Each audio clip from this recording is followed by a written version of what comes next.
All right. So now that you understand the essential structure of the leadership space, I want to go a little bit deeper into the 4 dimensions of teamwork. What are the 4 dimensions? Trust, communication, accountability, problem solving. So let's take a look at how these all work together. And I even encourage you to kind of ask yourself, like, how does this work together? Why are these the 4 dimensions of teamwork? And are they sequential? Are they dynamic? Can they be interchanged? Like, how does it work? Like, just think it through for a second, Relationships and results. Trust, communication is relationships, accountability and problem solving is results. So I'm going to take us a little bit deeper and then we'll go into connections. If you think about the essence of what trust is, like, why do you trust one person but not another? Like at a gut level, like the most primitive level, trust, think about this. Trust, what's it about? I would say that trust is about safety. Do I feel safe with you? Do I feel like you have my back? Do I feel like you are going to do right by me, that you're going to come through for me? Or do you have some weird hidden agenda? Or are you really not looking out for me? Like, how am I going to show up around you? How are you going to show up around me? Are you going to make it safe? And in business, it's not really physical safety. I think is a clean argument to say that what matters is what's called psychological safety. As a matter of fact, Google did a study on what is the secret sauce of high-performing teams. What's the one thing that makes the high-performing team high-performing versus the lower-performing team lower-performing? And what they discovered, and this is in Inc. magazine, I think it's like February 25th, 2020 or so, they did a study. And they found out that the secret sauce to great teamwork, the key, was that high-performing teams have a high degree of psychological safety.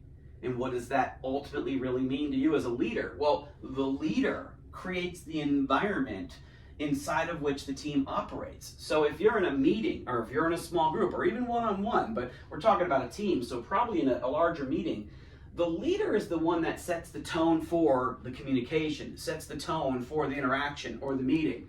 So psychological safety means that as a leader, you're not coming from a space of making people wrong. You're not thinking, oh, I want you guys to collaborate, come up with new ideas, soundboard with me, brainstorm, we got to figure things out. But somebody says something, and in your gut, you're thinking, in your mind, you're thinking, oh, that's a stupid thought. And so you say, that's pretty good, but people hear your tone, and what they hear is, I'm dumb. Or you say, yeah, that's kind of not where we're going. People don't want to feel criticized. They don't want to feel rejected. They don't want to feel that their effort to contribute to the team could come up against the experience of being looked down on socially, that they could have a reputational risk. So you got to think about an individual's mindset is they want to always advance. And so if they feel that opening their mouth represents a real risk of looking dumb or being less approved of on the team, there's no way they're going to open their mouth to help you. So you got to help your team. You got to help them to help you, which is all about contribution consciousness, contribution mindset.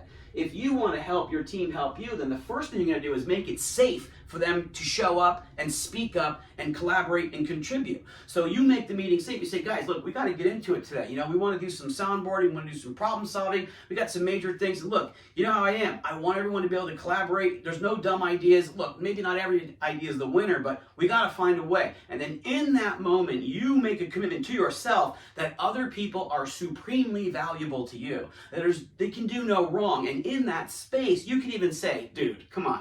Whoever it is, whatever the guy's name is, Mark, Bill, Bob, whatever. Mark, come on. You can even do that, but you're doing it from a standpoint of, I got you. I want you to look good. I want you to feel good, because tone is what communicates. Energy is what communicates. It's not just our words, it's who we're being. And that's fundamental to the philosophy of the leadership space. See, who you're being communicates meaning. And so who you're being is a contribution, then you're going to have people feel safe around you because you want them to feel good. You want them to look good, but you also want them to bring a high degree of performance. And so what I'm trying to say to you is when you think about how do I make people feel safe, you're automatically instilling the element of trust into the team. And that's very important as a leader. Again, that's the space you create, okay? Psychological safety will elevate your team's performance. There's another video on trust in a series that I'll do where I'll go even deeper into the mechanisms, okay? But again, into the overview, that's where we are. Now, communication, what is that about? Think about it for a second. And again, there's a whole series on communication. But communication, I will just kind of put it right here, okay? Communication is about connection, okay? Connection, right? You can't communicate with someone if they're not listening to you, right? You always hear you got to connect with your audience. You got to connect with your listener. Well, it's exactly true. So as a leader, it's very important for you to always be paying attention to how are people receiving what I'm saying? Like how do I need to come across to have them be able to understand me? And I'm not saying you're always thinking about it. I'm saying that as an intention. As a leader, you're coming from contribution. You want the other person to feel safe, to be able to listen, to be able to connect, to be able to collaborate, and that's all in who you're being, right? So coming back to that meeting, you want to maybe even ask people, look, here's the problem. How do you guys see the problem? How do you guys see what we're dealing with? Before you even ask for solutions, you can connect with people by honoring that their opinion is valid too, that their perception is important too. And by getting into their world and understanding where they're coming from and exhibiting respect and a genuine desire to connect with them, you'll create the connection that matters. And you might think, yeah, I know that, but you'll find that especially in times of pressure or stress, you don't always realize the space that you're creating. There's a lot of stories I know of, different people, different managers that say, well, I told you to do it, or, I tried to convey the message, but the team's just not responding. Well, it's because they're not actually receiving the message in a way that works for them, right? So we'll do a whole series on communication, but the key is to understand that you got to be connected to your team before you can communicate with your team, right? And so can you see how these kind of go together? You see how these go together? Trust and communication, safety and connection, okay? Now, all of that work to create that relationship of safety and connection, trust and communication, really comes down to accountability. Accountability, right? That you want your team ultimately to be self-accountable. You want people to take on, look, I got this. I know what my role is. I know what to do and how to do it, and I know why it matters, and I'm going to execute. Right? So what is accountability really about? I'm going to distill accountability down to one word, and that's power. Power, the power to get things done. And I would call it shared power, right? You think about a team. A team is a group of people with a common goal, a common interest, a common communication mechanism so that they can collaborate and work together. But what are they really doing as a team? Well, they're sharing the power that's necessary to cause an outcome. And so as a leader, what you want to be doing at all times is creating a space where people want to show up as accountable. Do you see how that connects with trust? If people don't trust you, why are they going to be willing to be accountable to you? They don't even really want to be successful. Maybe they're not committed to the outcome that you're committed to. They haven't bought into it. They don't feel like they matter. So why should they give an extra effort, right? Can you see how accountability could go to problem solving? Like, if people don't really want to make the extra effort, then maybe they'll say, I don't know how to do it. Show me how to do it. Rather than someone who's really committed, right? They really want to perform as a teammate. They're going to go, you know what? Let me try another way. Boom, I got the solution. So as a leader, what am I saying? The whole model is about who are you being as a leader? What is the space you're creating for your team that they want to show up for you as their best?